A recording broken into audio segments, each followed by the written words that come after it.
Podcast de favela, histórias de dentro dela. Hoje nós estamos aqui na comunidade do Morro do Macaco, comunidade que existe já há 58 anos na região de Cotia. E hoje nós estamos aqui para contar a história do pastor Luciano, né? Hoje pastor Luciano, né? Mas aí o antigo Bigula, que agora aí para a glória de Deus é o pastor Luciano.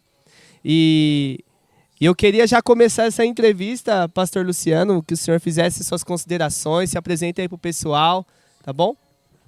Bom dia, boa tarde, boa noite, né? Porque isso aqui vai para as mídias, não sabemos o horário que vão ver.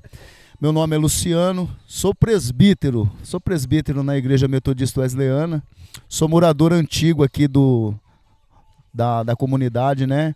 Aqui Jardim Cotia, conhecido popularmente como Morro do Macaco. E aprove ao Senhor hoje nós estarmos aqui para falar um pouquinho da nossa vivência, né? Da nossa história, né? E eu desde já agradeço o ID, Becos e Vielas. Pessoal, firmeza total, o pessoal faz aquilo que a gente ama, que é levar a mensagem de Deus aonde as pessoas têm uma certa dificuldade para entrar. E estamos aí, Rafa, para isso. Beleza, Lu. Ó, a gente vai começar hoje fazendo uma pergunta, né? Que às vezes as pessoas têm muita dúvida como é a infância, né? De uma pessoa tão vivida igual você, Lu. Como foi a sua infância aqui no Morro do Macaco?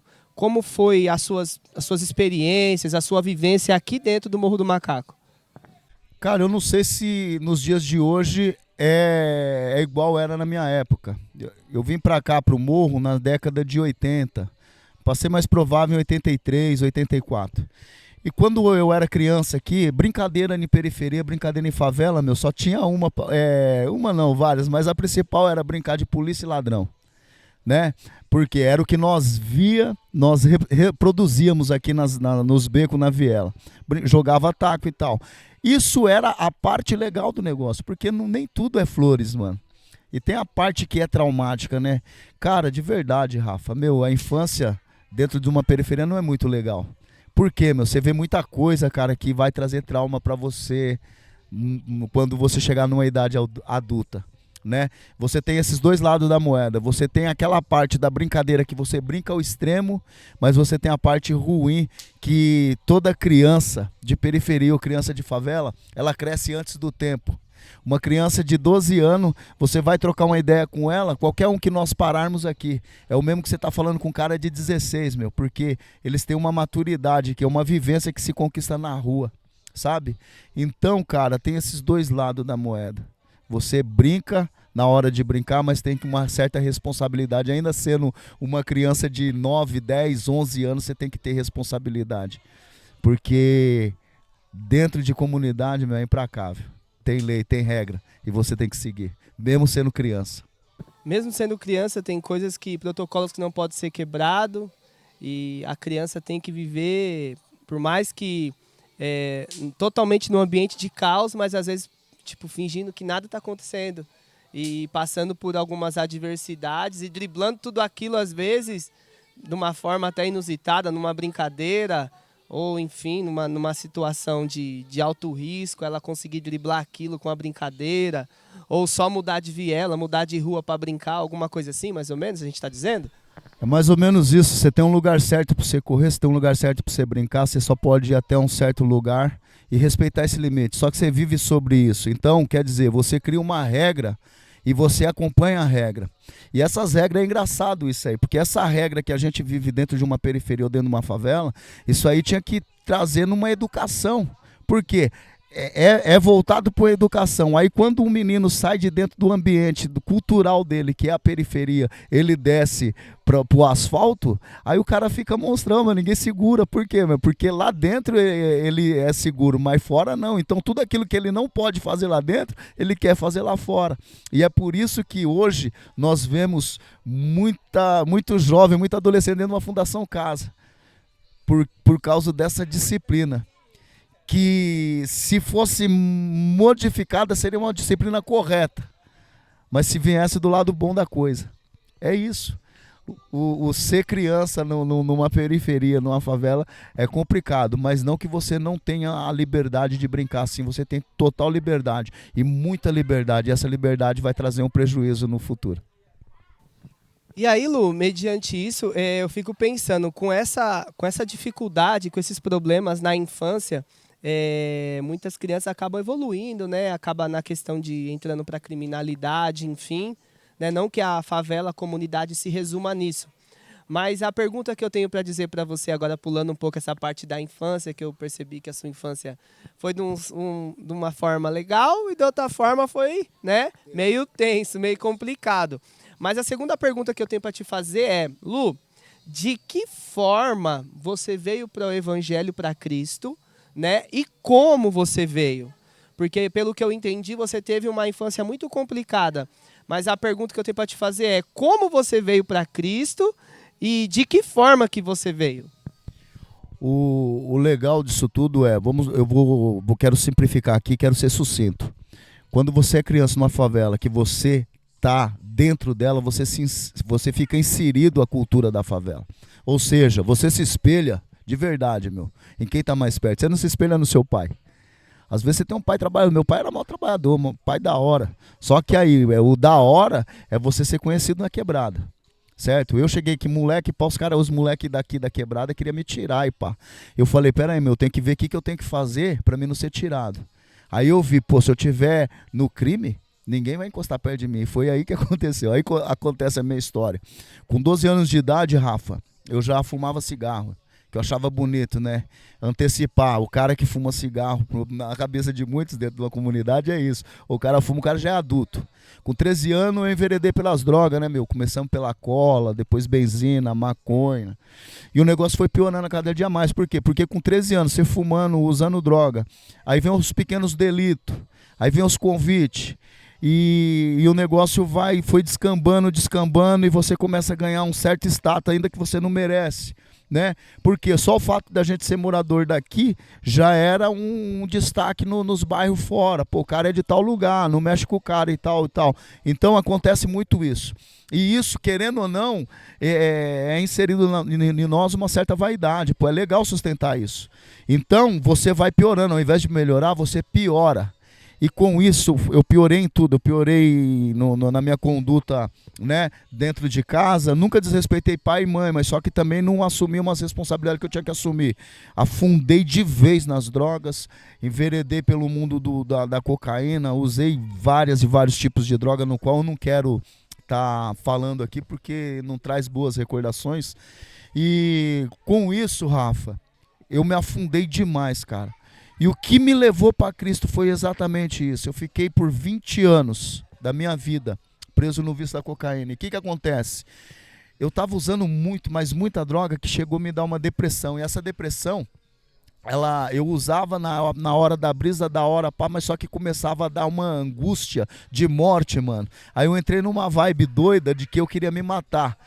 E chegou um dia que eu marquei, eu falei, pô, domingo agora eu vou tirar minha vida. Eu passei a semana toda usando muita droga e no domingo eu falei, eu vou me matar. Só que nesse intervém, o meu pai apareceu em casa e a minha esposa estava indo para a igreja. Meu pai apareceu em casa no sábado, cara. É algo louco. E quando ele chegou em casa, ele falou assim, Lu, vamos para a igreja comigo. Eu falei, pô, meu, mas amanhã é o dia que eu quero me matar. Aí ele falou, não, vamos. Aí eu fui para a igreja com ele e ali aconteceu o barato louco, Rafa. Barato louco que eu nunca vou esquecer na minha vida, sabe, mano? E o que acontece? Antes de eu entrar no carro dele, na rua de casa, que hoje eu moro no bairro do lado, no Estela Maris. Na hora que eu entrei no carro dele, eu abaixei a cabeça e falei assim, pô, se Deus existe, e Deus é como esses caras falam, como os crentes falam, eu quero um sinal, eu quero uma prova. Certo, meu? Porque até então, eu conheço Deus de ouvir falar, mano, mas não acredito nessas palhaçadas que eles falam. Eu falava assim, Rafa, né?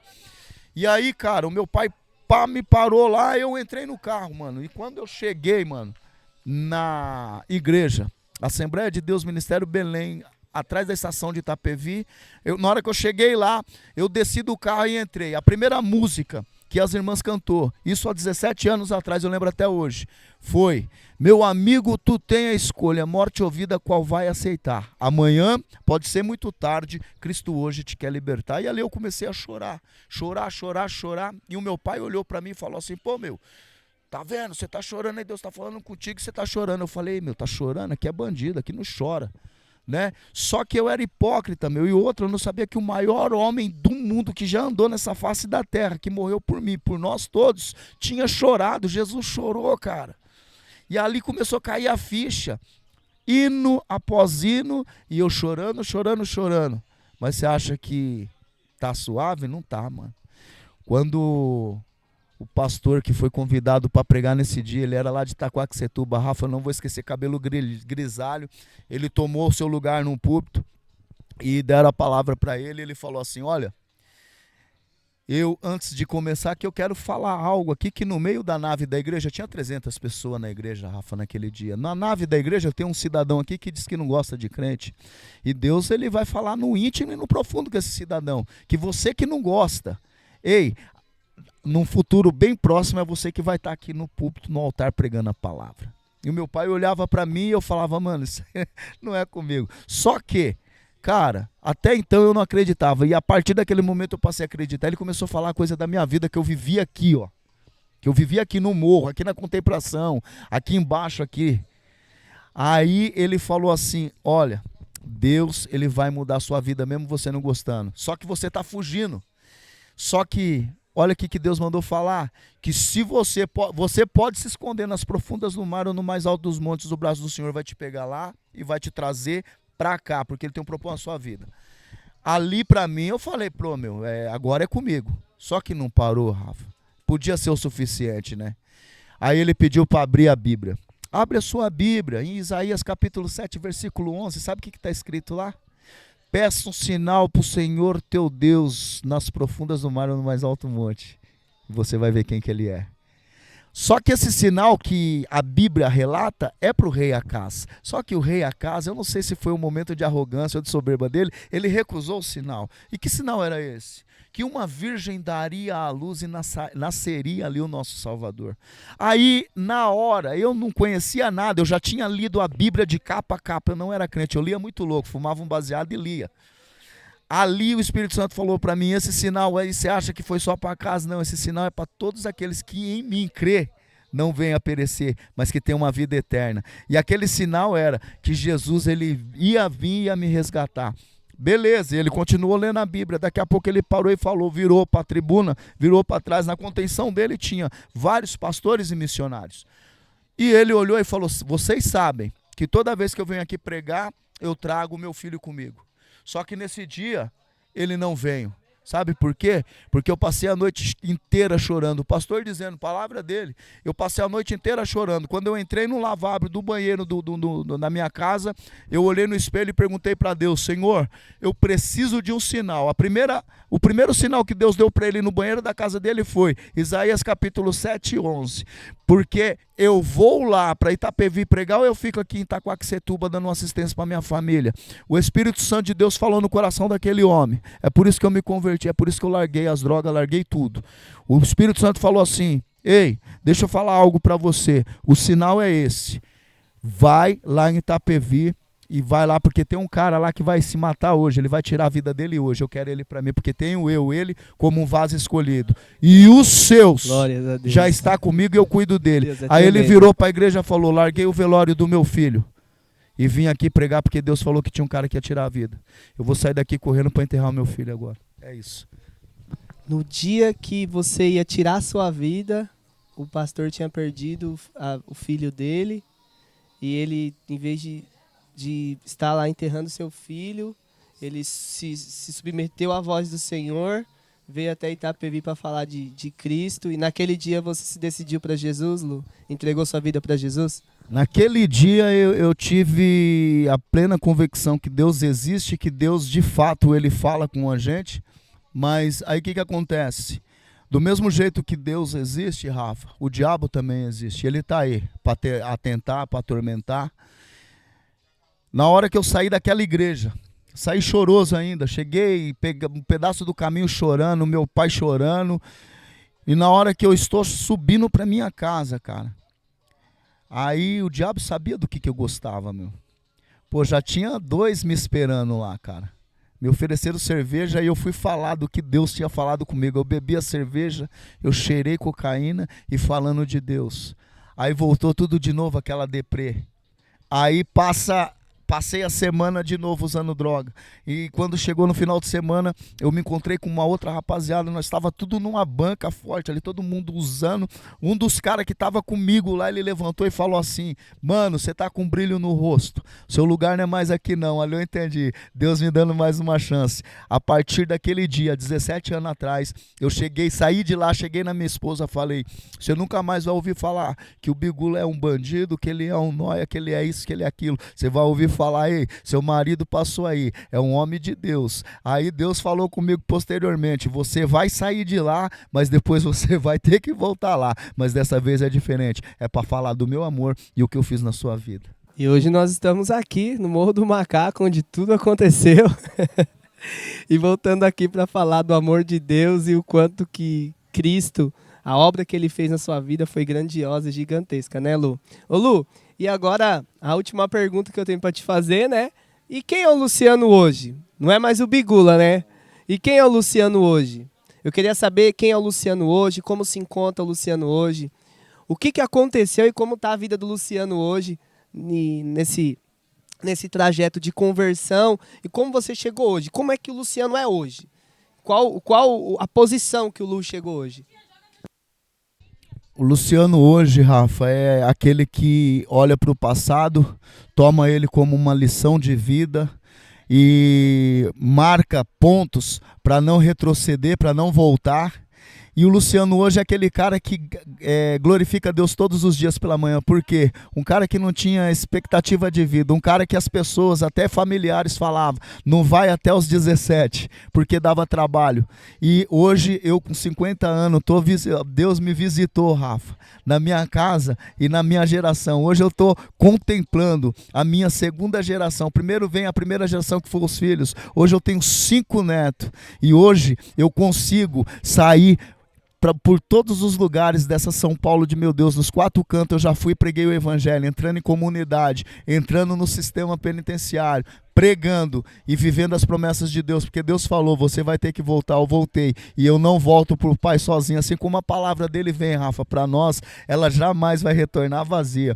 E hoje a minha vida é essa, irmão, é viver para Cristo, porque ele tem cuidado de mim, ele tem cuidado da minha casa, ele tem cuidado da minha família, e ele tem me surpreendido todos os dias. Eu amo Jesus, cara. Eu não falo, Rafa, hoje. Eu falei no começo da minha conversão: poxa, se Jesus tivesse vindo antes. Não, ele não chega antes do tempo e ele não chega depois do tempo. Jesus, ele veio na hora certa. Ele chegou no momento que eu precisava. No momento que eu ia me despedir do mundo, ele falou: sim, você vai morrer. E eu morri, Rafa, 17 anos atrás. Mas eu morri pro mundo e nasci para Cristo.